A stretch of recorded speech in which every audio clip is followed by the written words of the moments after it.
할렐루야, 강창수의 바이블 산책입니다.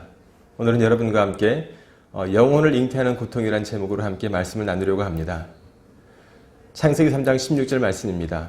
또 여자에게 이르시되 내가 내게 임신하는 고통을 크게 더하리니 내가 수고하고 자식을 낳을 것이며 너는 남편을 원하고 남편은 너를 다스릴 것이니라 하시고. 여러분이 굉장히 잘 알고 있는 말씀이죠. 그런데 여러분이 이 말씀을 읽으면서 많은 분들이 잘못 알고 있는 경우가 굉장히 많이 있습니다. 여러분, 창세기 3장에서 하나님께서 범죄한 여자 하와에게 주신 벌은 어떤 것일까요?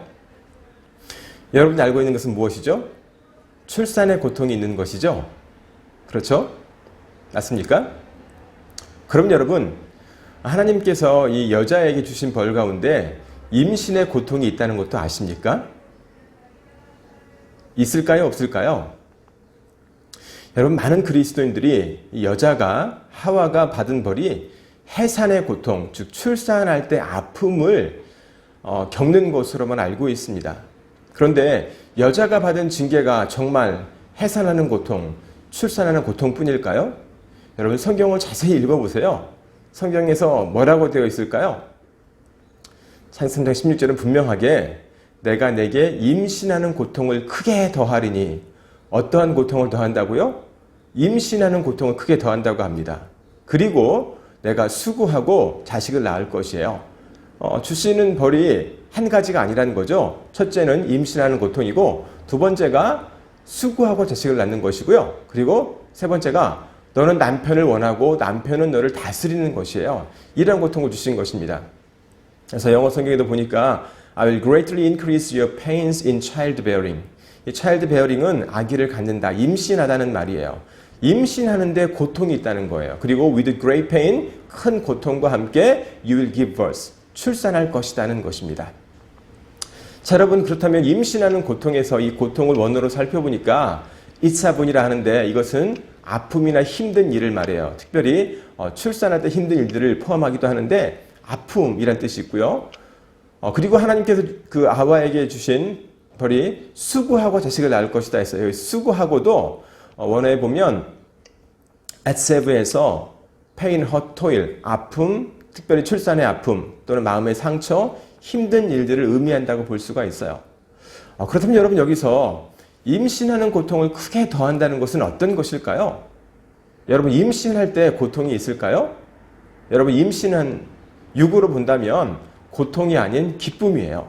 그렇죠? 기쁨으로 열매를 맺는 거예요. 그리고 우리가 해산할 때 고통이 있습니다. 그러므로 이 말은 우리가 문자적으로는 해석할 수가 없어요. 깊이 묵상해 보면 우리가 육의 생명도 낳지만 영의 생명을 잉태하는 순간이 있습니다. 즉, 영의 생명을 잉태하기 위해서는요, 나를 깨고 자신을 깨고 죽이는 죄를 버리는 그런 회개의 고통이 따른다는 것이라고 볼 수가 있어요. 그래서 여러분, 임신하는 고통이 있다는 것은요, 이 죄로 죽었던 영, 즉 아담과 하와가 하나님 말씀을 어김으로 그 영이 죽어서 에덴 동산에서 쫓겨나게 되었습니다. 그래서 그 영이 다시 살기 위해서는요, 고통이 필요하다, 이렇게 볼 수 있다는 사실입니다. 그래서 주님도 십자가에서 나를 영의 자녀로, 다시 하나님의 자녀로 잉태하기 위해서 온몸을 찢기시면서 피 흘리시면서 돌아가시는 수고를 우리 가운데 하신 것입니다. 이 임신하는 고통을 크게 더하시고, 그리고 내가 수고하고 자식을 낳을 것이라고 합니다. 이 영의 생명이 잉태되어 출산하기 위해서도 수고함이 필요하다는 것입니다. 여러분, 우리의 육은요, 영을 담는 그릇이에요. 그래서 수고는 죽은 영을 담고 있는 것을 깨는, 그 그릇을 깨는 것을 의미합니다. 너는 남편을 원하고 남편은 너를 다스릴 것이니라. 여러분, 이 말씀의 의미는 어떤 것일까요? 여러분, 남편을 사모해야 한다는 것이, 남편을 원한다는 것은요, 그리고 남편에게 다스림을 받아야 한다는 것은, 이것은 어떤 의미일까요? 여러분, 남편은요, 우리가 영적으로 보면 예수 그리스도라고 볼 수 있어요. 예수 그리스도는 곧 또한 하나님의 말씀이라고 볼 수 있습니다. 요한복음 1장 1절에 보면 태초에 말씀이 계시니라, 이 말씀이 하나님과 함께 계셨으니 이 말씀은 곧 하나님이시니라. 여기서 요한복음에서 이 말씀은요, 예수님을 상징하는데, 너는 남편을 원하고 주님을 원하고 말씀을 원하고 이렇게 해석할 수가 있어요. 그리고 남편은 너를 다스릴 것이니라 했습니다. 그래서 우리가 이것을 좀 더 묵상해 본다면 내가 남편을 원한다는 것은 내가 하나님 말씀을 사모하는 것이에요. 그리고 천국을 소망하는 것입니다. 또한 말씀 앞에서 내가 철저히 죽고 복종하기를 사모하는 것입니다. 그리고 남편을 다스린다는 것은요, 내가 말씀에 다스림을 받는 삶을 살아야 한다는 것입니다.